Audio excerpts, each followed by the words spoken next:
আল্লাহ তাআলার একটা নীতি, যখন বেশি বেড়ে যাবে কোনো মানুষ তখন একবার দুনিয়াতে সাজা হবে, আর না হলে উম্মতে মুহাম্মাদির জন্য এটা বরাদ্দ করা নীতি আছে কি, যত পাপ করেন না কেন সাজা হবে আখেরাতে, সাজা আখেরাতে হবে, এটা আমাদের জন্য।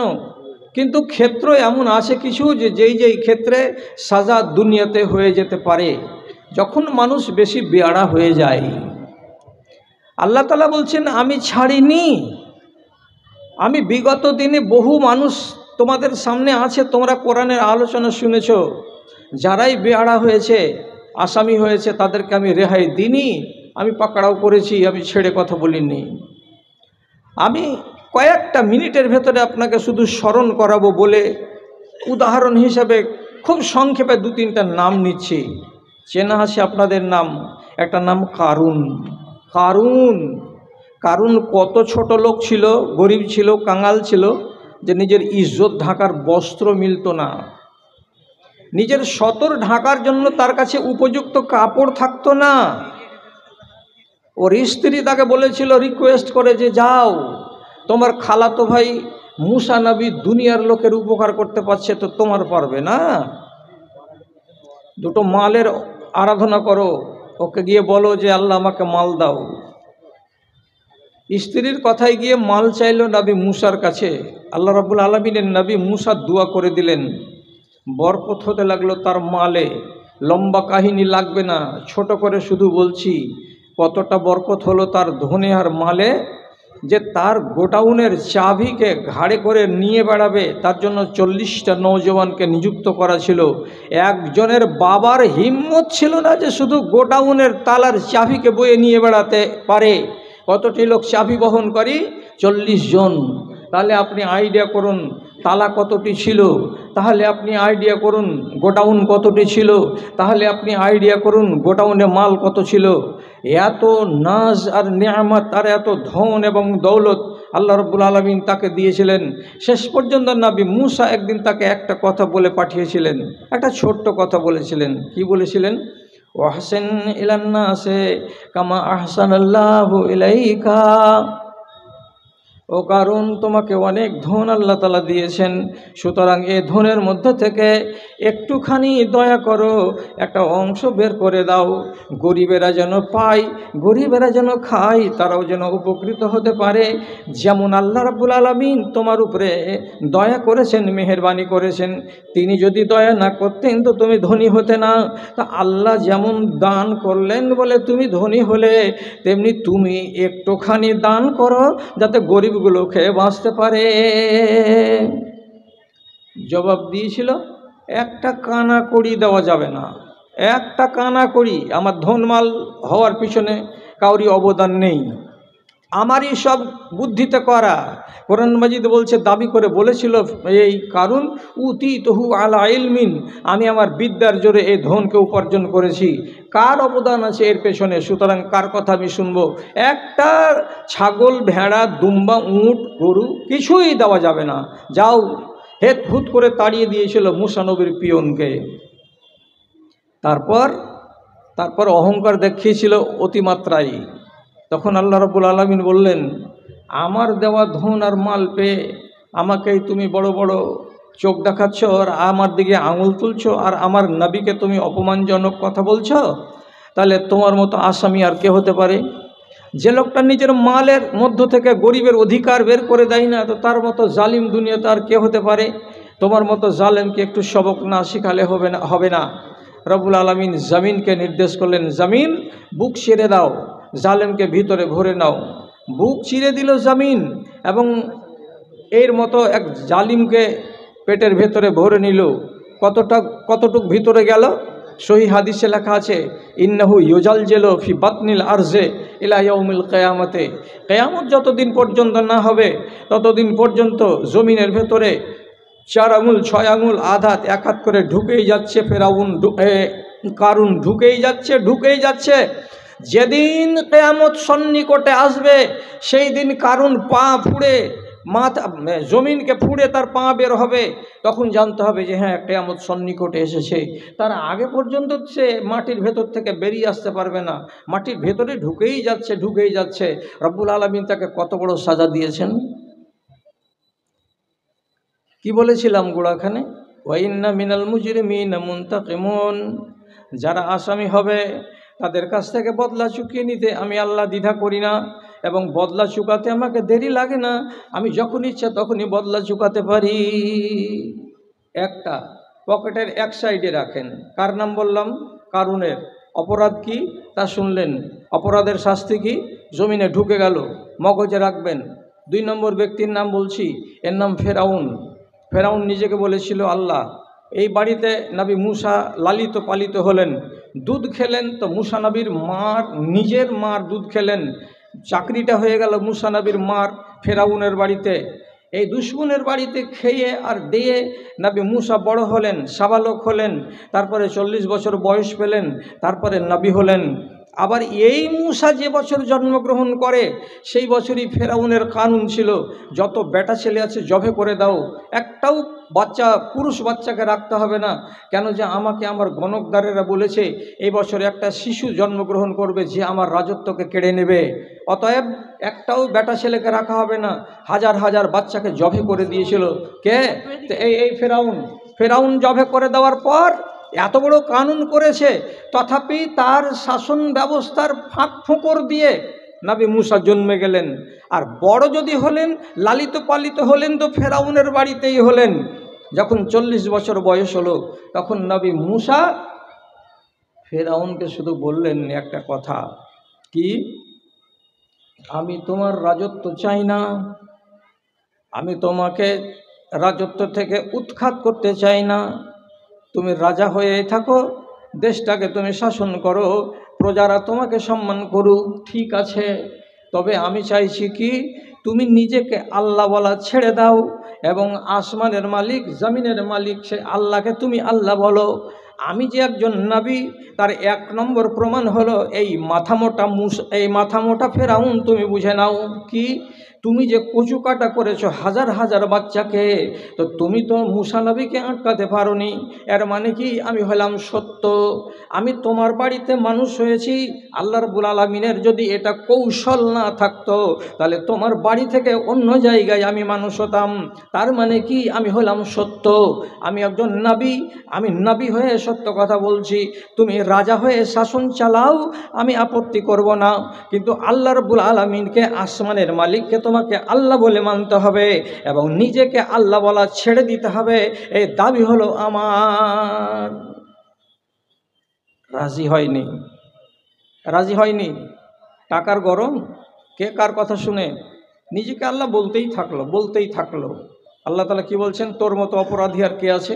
আমার নবী মুসা তোকে বলল আর তোকে জ্ঞান দিল কি যে আমি নবী। নবী হওয়ার প্রমাণ কি? আমাকে তোর স্ত্রী মেনে নিয়েছে। নবী হওয়ার প্রমাণ কি? আমার মা তোর বাড়িতে চাকরি করলো, দুধ খাওয়াবার আমাকে। আমি যে বেটা ছেলে, তুই আমাকে কাটলি না কেন? জবে কেন করলি না? তুই ক্ষান্ত কেন হয়ে গেলি? তার মানে গায়েব থেকে আল্লাহ তাআলা আমাকে বাঁচাচ্ছেন। এতগুলো জিনিস তোর মাথাতে উঠে না? এই বেকুফ, তুই জেনে নে যে আমি নবী, তো তুই নবী বলে মানতে পারলি না। ঠিক আছে, আল্লাহ রাব্বুল আলামিনের আযাব এবার তোমার কাছে আসবে। কেন যে অপরাধীকে আল্লাহ তাআলা ছেড়ে কথা বলেন না। শেষে কি হলো?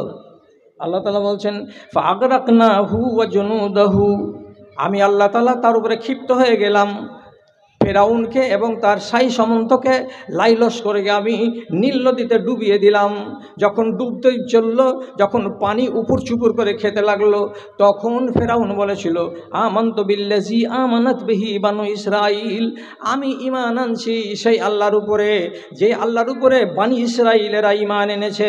তখন রব্বুল আলামিন বলে পাঠালেন, এ জালেমের মুখে কাদা ভরে দাও, মরবার টাইমে শরবত খেতে চাইছে, এ জালেমকে আর মানা যাবে না। হযরতে জিবরিল আলাইহিসসালাম তার মুখটাকে বন্ধ করে দিলেন, যাতে দ্বিতীয়বার আমি ঈমান আনছি কথাটা বলতে আর না পারে। তার মরণ হয়েছে কার মতো? তো কুকুরের মতো, পানিতে ডুবতে ডুবতে চুপুর চুপুর চুপুর চুপুর করে মারা গেছে। আর মরে যাওয়ার পরে তার দুর্গতি কত হয়েছে।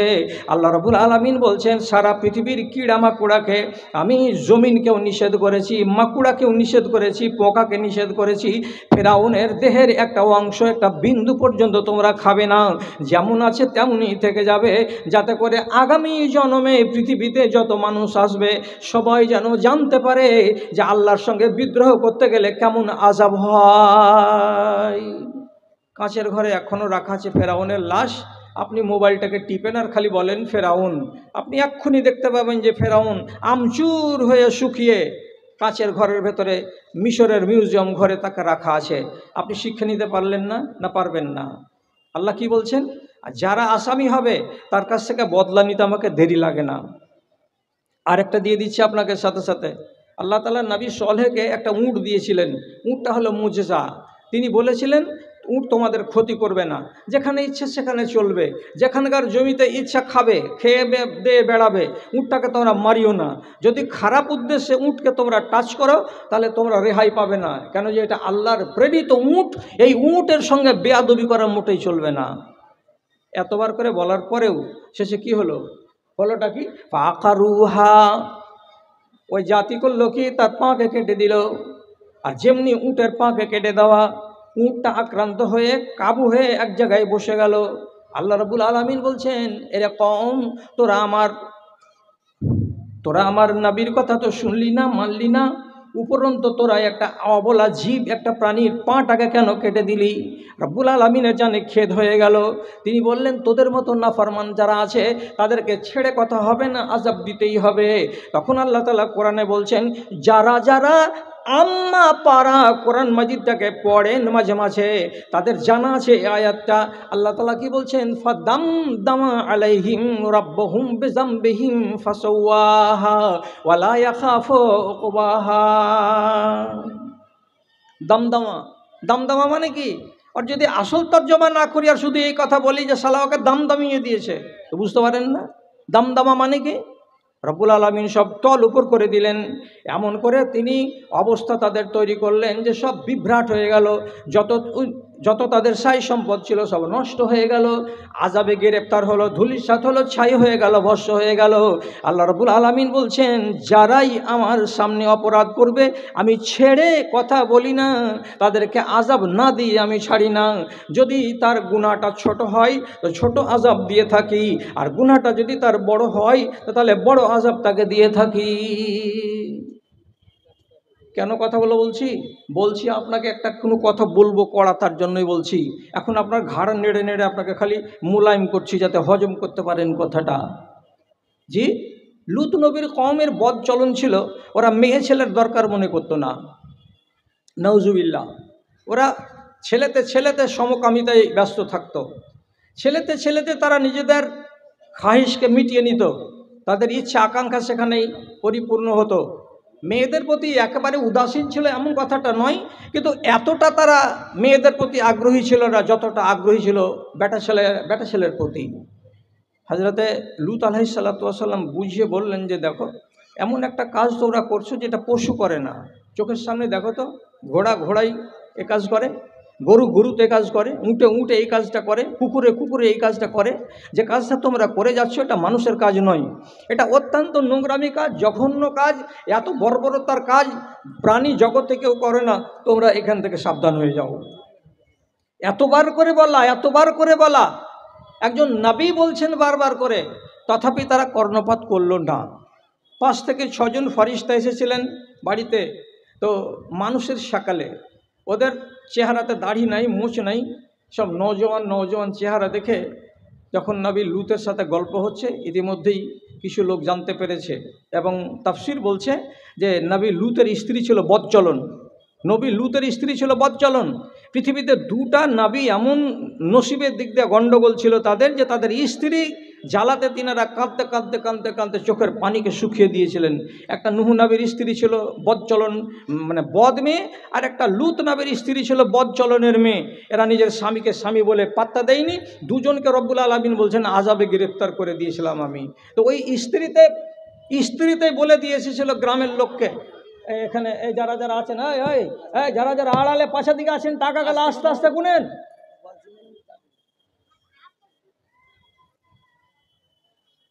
খবর দিয়ে দিয়েছিল যে আমার বাড়িতে সুন্দর সুন্দর ছেলে পিলে এসেছে। এরা দৌড়িয়ে এসে বাইরে বলছে, হলো জি গল্প করা জি, হলো জি, সময় দাও, আমরা একটু কথাবার্তা বলি, আমরা লাইনঘাট কিছু করি। নবী লুতের চেহারা শুকিয়ে আমচুর হয়ে গেছে। আল্লাহ, আমার মেহমানদের আর ইজ্জত থাকবে না। এরা তখন আসল চেহারায় আত্মপ্রকাশ করে বলছে, আপনার মুখ শুকাচ্ছে কেন? আমরা মানুষ নই, আমরা ফরিস্তা। আমরা তো ইনস্পেকশন করতে এসেছি, জানতে এসেছি যে এদের চলনটা কেমন। বাস্তবে যেটা আপনি বলছেন সেটা না, সেটা নয়। আমরা তো চোখে দেখলাম যে এই গ্রামের লোকের অবস্থাটা কি আছে। আমরা নিজেদের হিসাব করে নিব, আপনি আমাদেরকে নিয়ে ভাবিয়েন না। শুধু একটা কথা বলে দিলেন, রাত্রেবেলায় চুপচাপ চুপচাপ আপনার ওই স্ত্রীকে, যেই স্ত্রী আপনার কথা শুনে, আর ওই বেটা বেটিকে যেইটি আপনার কথা শুনে, তাকে নিয়ে রাতের বেলায় পালিয়ে যান, থাকবেন না। কিন্তু ওই কিচিনিকে বলবেন না, ওই কাল কিচিনিকে জানাবেন না যে আপনার বিরুদ্ধে চলে। ওকে না জানিয়ে বাড়ি থেকে বেরিয়ে যাবেন, ও যেন বাড়িতে থেকে যাই। রাতারাত নবী লুত গ্রাম ছেড়ে চলে গেলেন। আল্লাহ তাআলার আযাব এলো। আযাব কি এলো? তোমাদের মতো অপরাধী, এটা অপরাধ নয় পুরুষে পুরুষে সমমৈথুন করা, যেখানে রব্বুল আলামিন আমাকে নিয়ম করে দিয়েছেন, নিয়মকে বুড়ো আঙুল দেখে আল্লাহর আইনকে উল্লঙ্ঘন করা এত বড় আসামি। আল্লাহ বলছে তোদেরকে ছাড়া হবে না। কোরআন মাজিদ বলছে, জালনা আলিহা সাফেলাহা, এক দল ফারিস্তা আমি পাঠালাম। সে ফারিস্তারা করলো কি, ওই এলাকাটাকে, যেই গ্রামটাতে তারা বাস করছিল তার নাম হলো সাদুম গ্রাম। সে সাদুম গ্রামের চারিদিকে জমিনের তলা থেকে আল্লাহর ফারিস্তারা যেমন কেউ কুমড়ার গাছ লাগাবার জন্য এত বড় চাপকে মাটির তলা থেকে উঠিয়ে নেয়, ওই রকম করে পুরো গ্রামটাকে মাটির তলা থেকে আল্লাহর ফারিস্তারা উঠিয়ে নিলেন। নেওয়ার পরে উপর দিকে নিয়ে চলে গেলেন। কত উপরে নিয়ে গেছিলেন যে তাদের ওই দলের ভেতরে ছেলে পিলে ছিল, কুকুর ছিল, ছাগল ভেড়া ছিল। এগুলো যে চিৎকার করছিল, সে আওয়াজগুলো উপরের ফারিস্তারা শুনতে পেয়েছে। উপরে নিয়ে যাওয়ার পর দেশটাকে করলো কি, আল্লাহর ফারিস্তারা এভাবে উপর করে, এইভাবে সোজা করে নিয়ে যেয়ে উপর দিকে নিয়ে যাওয়ার পরে এই রকম করে উপর করে দিলেন।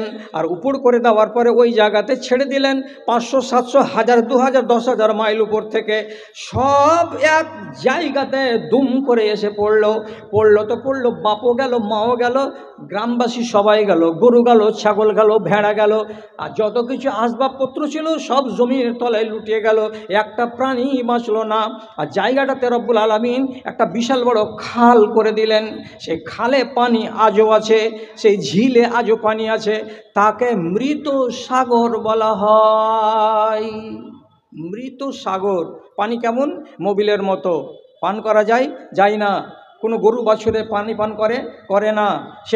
সেই পানিগুলো দিয়ে সেচের কাজ করা হয় না। ওই ঝিলটাতে কোনো মাছ টাছ আছে? একটাও কোনো প্রাণী নাই। তো যে ঝিলে কোনো মাছ নাই, কোনো প্রাণী নাই, সেচের কাজে লাগে না, কোনো মানুষ পানিটা পান করে না। বিষাক্ত পানি মোবিলের মতো হয়ে ঢেরি লাগানো আছে আজও সেই জায়গাটা। কিসের জন্য এটা হয়েছে? রব্বুল আলামিন সারা জগৎবাসীকে দেখাবার জন্য যে যারা আসামি হয় তাদেরকে সাজা দেওয়া হয়, আর যারা সাজা পায় তাদের নিদর্শন দুনিয়াতে বাকি থেকে যায়। যেমন ফেরাউনের নিদর্শন আজও বাকি আছে, তেমনি নিদর্শন নবী লুতের কওমের আজও দুনিয়াতে বাকি আছে। যদি তোমরা বিশ্বাস না করো, নিজের 2 চোখে দেখে আসো। ক্রোধের আগুন জ্বলে উঠে বিধাতার, ক্রোধের আগুন জ্বলে উঠে বিধাতার, মানুষ যখন মাতে অশুভ খেলায়, গজবের বেড়া জালে ঘেরা পড়ে দেশবাসী, শহর বিলীন হয়ে যায়। আদের মরণ লীলা, নুহের তুফান, এ কিসের পরিণাম জেনেছ সবাই। ধর্ম ধারে না যেমন শ্রীগাল কুকুর, এমন জীবন তবে কেন গড় হয়। অস্ত্রের আগে ভাই রাস্তাটা দেখে নাও, নইলে বিপদ হবে রাতের বেলায়। গজবের বেড়া জালে ঘেরা পড়ে দেশবাসী, শহর বিলীন হয়ে যায়, শহর বিলীন হয়ে যায়। আল্লাহকে যদি কেউ রাগাই তাহলে রব্বুল আলামিন বলছেন দুনিয়াকে বিরান করে রেখে দেব। আমি এই কথা কয়টা বলার পরে আপনাদের কাছে বলতে চাইছি আর জিজ্ঞাসা করছি, তো সবাই বাংলাদেশের মতো করে যদি আওয়াজ দেন তো ভালো, আর যদি 10-12 জন আওয়াজ দেন তাহলে ভালো। আচ্ছা একটা কথা বলেন তো, আপনারা এখানে যতটি লোক আছেন কেউ একজন বলেন তো কোন বিষয়ের ওয়াজ আপনি আজ পর্যন্ত শুনেননি? কোন বিষয়ের আলোচনা আপনি আজ পর্যন্ত কোনো মৌলবীর মুখে শুনেননি? জুমার মসজিদে বা জালসাতে বা আর কোনো জায়গায় কেউ বলতে পারবেন? কেউ বলতে পারবে না, কেউ বলতে পারবে না। কেন? মদের ওয়াজ শুনেছি, হ্যাঁ। সুদের ওয়াজ শুনেছি, হ্যাঁ। শরাবের ওয়াজ শুনেছি, হ্যাঁ। ব্যভিচারের ওয়াজ শুনেছি। পর্দা করার ওয়াজ শুনেছি, যে হ্যাঁ শুনেছি। হারাম খাওয়ার ওয়াজ শুনেছি, বলছে হ্যাঁ শুনেছি। ব্যভিচার করার ওয়াজ শুনেছি, তো বলছে হ্যাঁ শুনেছি।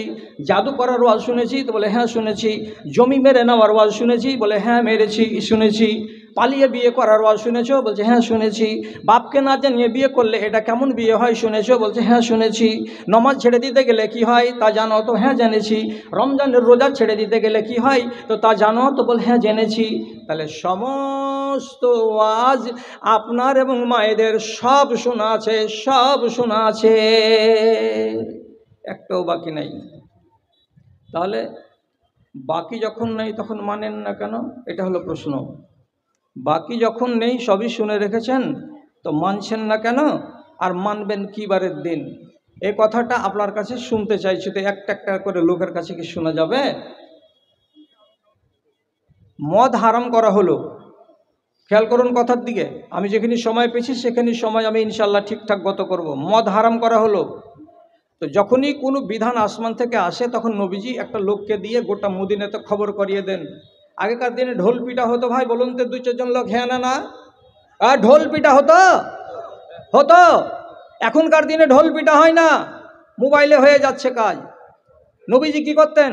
ঢোল না পিটে একটা লোককে পাঠিয়ে দিয়ে খবর দিয়ে দিতেন একটা লোক আসবে, এসে এই গ্রামের ভিটা পলাশবনার তীরমোহনীতে খাড়ো হয়ে তারপরে জোরে আওয়াজ দিয়ে বলবে, আইয়ুহান্নাস হুররিমাতিল খামরু, ও লোকেরা, যতজন লোক এখানে আছো তোমরা কান খুলে শোনো, আজকে বেলা 10টার সময় মদকে জীবনের মতো হারাম করে দেওয়া হয়েছে। 12-14 জন লোক শুনলো, ওরা আর একজনকে শুনিয়ে দেবে। ঘরের ভেতরে আওয়াজটা শোনা মাত্রই চলে গেল একটা কম বয়সী সাহাবী, তার নাম আনাস রাদিয়াল্লাহু তাআলা আনহু। বাড়ি যেয়ে তার মালিক হযরত আবু তালহাকে বলছে, মালিক ব্যাপার স্যাপার খুব খারাপ। কি খারাপ রে বাবা? বলছে গলিতে গেলাম তো একজন লোক রাসূলুল্লাহর পক্ষ থেকে মুনাদি করে গেল, আওয়াজ দিয়ে গেল, কি বলে? মদ চিরতরে হারাম করে দেওয়া হয়েছে। আর আপনার দোকানে এখন কমসে কম 7-8 কলসি মদ আছে। এই মদখানি যদি শব্দে বিক্রি হয় তো 1000 দিরহাম কারবার হয়ে যাবে। কি করবেন এইবার? মদ যে হারাম হয়ে গেছে, তো রাখবেন না ফেলে দিবেন? কি করা যায়? কি করা যায়? দেখেন তাদের ঈমানটা। হযরত আবু তালহা বলছেন, গলির দিক থেকে একটা বড় পাথরগুলো কুড়িয়ে নিয়ে আয় আনাস। আনাস বাহির দিকে গেল, একটা বড় পাথর কুড়িয়ে নিয়ে আসলো। তারপরে বলছে প্রত্যেকটা কলসির তলাতে একটা করে ঠাঁই করে বাড়ি দাও, একটা করে ঠাঁই করে বাড়ি দাও, আর বাড়ি দিয়ে প্রত্যেকটা কলসিকে ভেঙে দাও, সমস্ত মালগুলো নিচে পড়ে যাবে। সারাটা জমিন কাদা কাদা হয়ে গেল। চেয়ার টেবিলকে উল্টিয়ে ফেলে দেওয়া হলো। আর সাইনবোর্ড যদি থেকেও থাকে বা না থাকে সবকে ছিঁড়ে ছুটতে ফেলে দেওয়া হলো। জোর করে আওয়াজ দেওয়া হলো, ও দুনিয়ার মানুষেরা, মদের ব্যবসা বন্ধ হয়ে গেল। কেন? যে আল্লাহ রাব্বুল আলামিন মদকে হারাম করে দিয়েছেন। এই হারাম শোনার পরেও যদি মদকে সেবন করা যায়, ঈমান থাকবে না রে, ঈমান থাকবে না।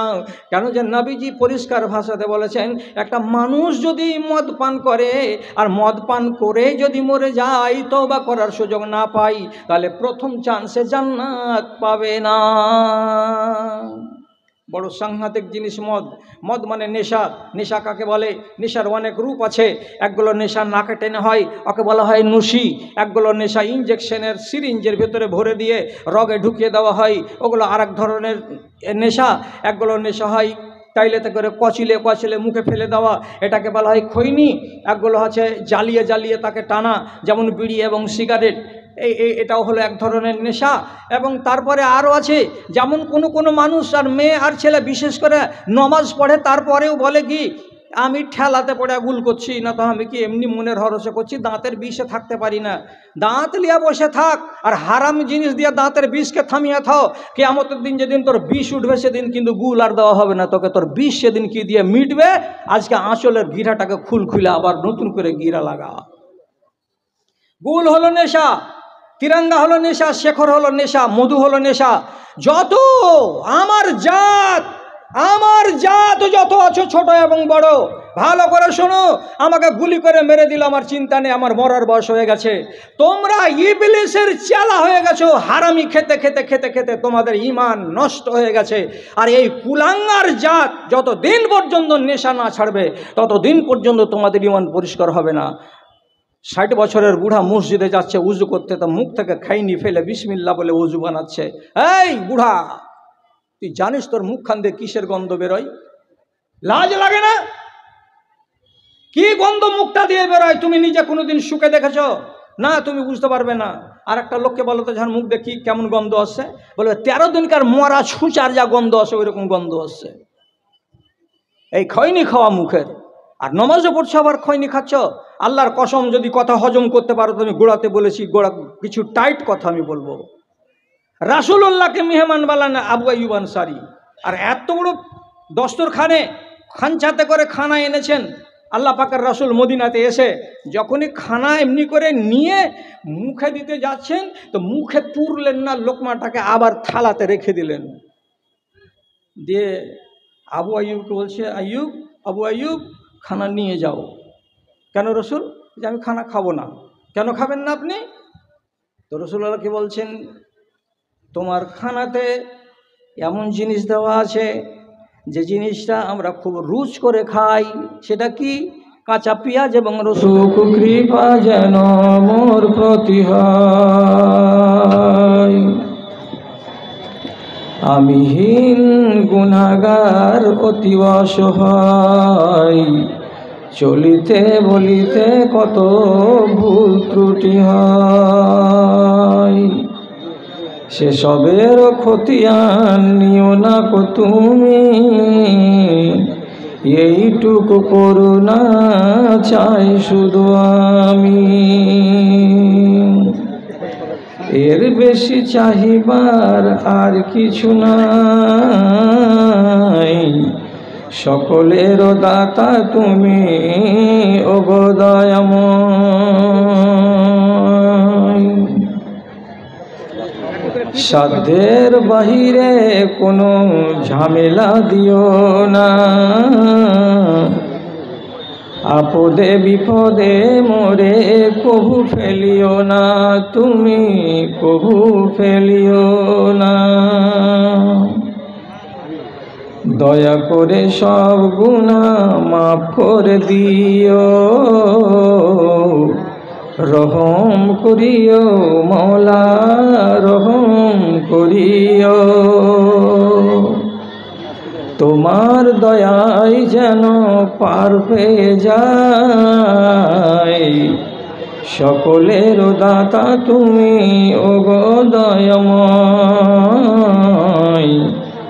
এতটুকু কৃপা যেন মোর প্রতি হয়।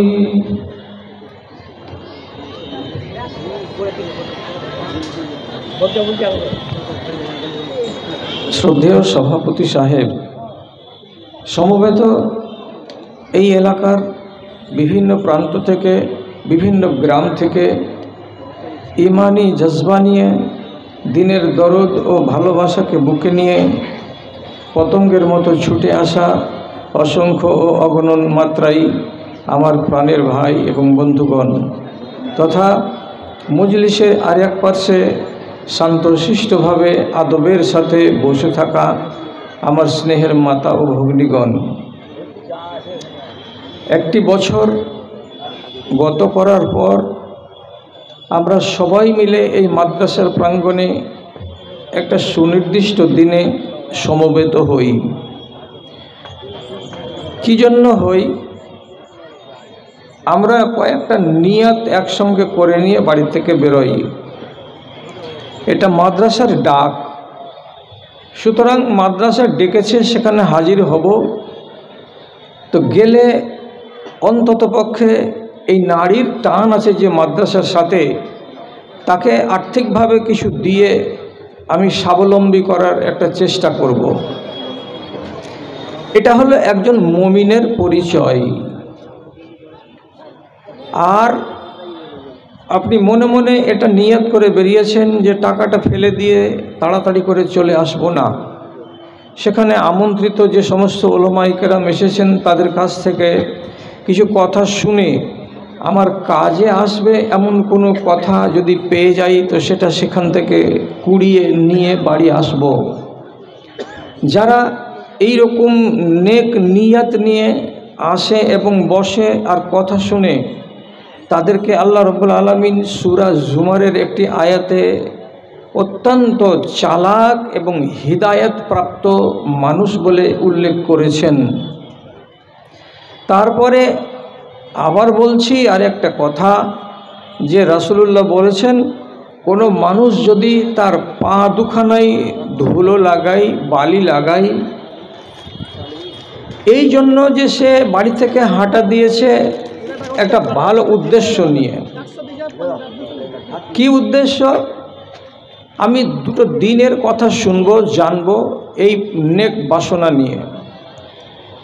তো যারা আল্লাহর পথে বেরোবে তাদের পায়ে যদি ধুলো লাগে, বালি লাগে, তো নবীজি বলছেন হারামাল্লাহু আলাইহিন নার, ওই পা দুখানের উপরে আল্লাহ তাআলার জাহান্নামের আগুন হারাম হয়ে যায়।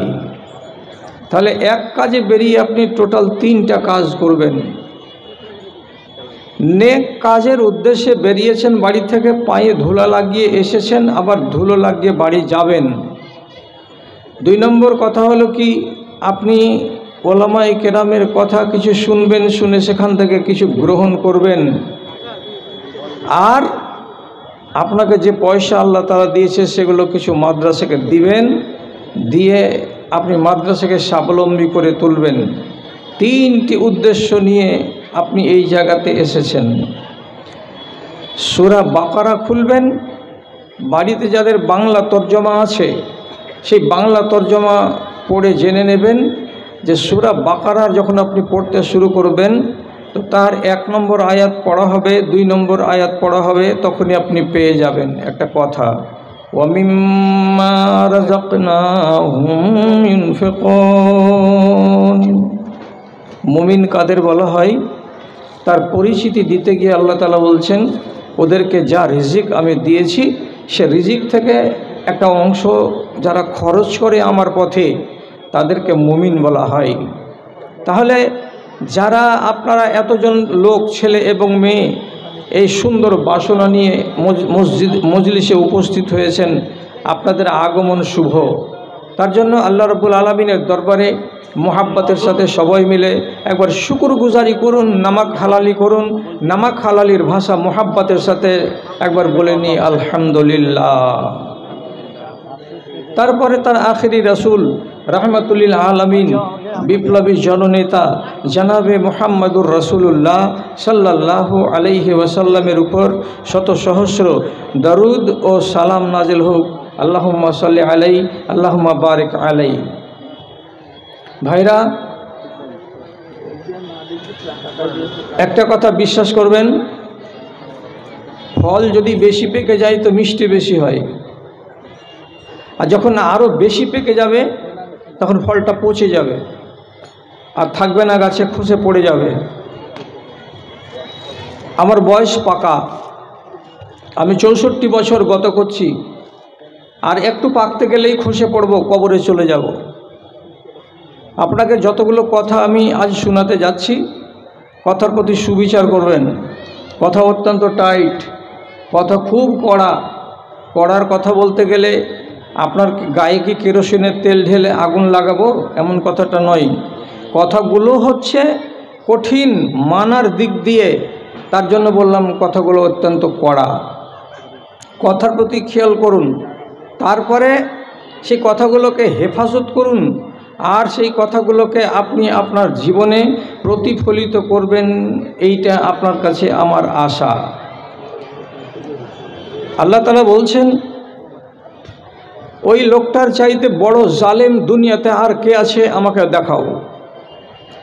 ওই লোকটার চাইতে সব চাইতে বড় নির্মম, পিশাচ, জালিম, অন্যায়কারী কে আছে আমার দুনিয়াতে, আমাকে দেখাও। কোন লোকটার চাইতে? আল্লাহ তাআলা বলছেন, যার সামনে কোরআনের নিদর্শন সমূহ রাখা হলো, কোরআনের কিছু বিধি বিধান আলোচনা করা হলো, কিছু হালাল বলা হলো, কিছু হারাম বলা হলো, আবার সেই কথাগুলোকে শুনলো, তারপরে শোনার সময় মনে হলো যে না ঠিক শুনেছে, মনের ভেতরে অনুতাপ অনুশোচনা এসেছে, কিন্তু পরক্ষণে দেখা যাচ্ছে পরের দিন বা তার 2 দিন পরে সে নিজের চালে অবিচল, আগে যেমন ছিল এখনও তেমন আছে। 7 দিন আগে যেমন ছিল ওয়াজ শোনার আগে, ওয়াজ শোনার পরে তেমনই আছে, তার ভেতরে কোনো পরিবর্তন নেই। তার কোনো বদচলন সম্পর্কে যদি তাকে নোট করা হয়েছে, তো বদচলন সম্পর্কে এখনও সে নিজেকে গুছিয়ে তুলতে পারেনি, ভাবতে পারেনি, নিজেকে সাবধান করতে পারেনি। এর মানে যাদের সামনে আল্লাহর বিধিবিধানকে আলোচনা করা হলো, কান পেতে শুনলো, মন দিয়ে কথাটাকে শুনে বুঝলো, বুঝার পরে আবার নিজের ভেতরে পরিবর্তন আনতে পারল না, তাহলে এই মানুষটার চাইতে আর বড় জালেম দুনিয়াতে কে আছে? এই জালেমকে আল্লাহ রাব্বুল আলামিন তার পরেই বলছেন, ইন্না মিনাল মুজরিমিনা মুনতাকিমুন। যে হবে জালিম, যে হবে অপরাধী, যে হবে আসামি, আমি আল্লাহ রাব্বুল আলামিন সেই জালিমের প্রতিশোধ নিয়ে নিতে পারবো। আমি সেই অপরাধীকে দুনিয়াতে সাজা দিতে পারবো, আমি চুকিয়ে নেব আমার কাজ। আমি আল্লাহ, তার কাছ থেকে বদলা নিতে আমাকে একটুও দেরি লাগবে না, আমাকে লোকজন ধার করতে হবে না। আমি ইচ্ছা করলেই সেই শয়তান মারদুদের, সেই পাপাচারী গুনাহগারের আমি বদলা সঙ্গে সঙ্গে চুকিয়ে নিতে পারবো। ইন্না মিনাল মুজরিমিনা মুনতাকিমুন, আমি বদলা চুকিয়ে নিব।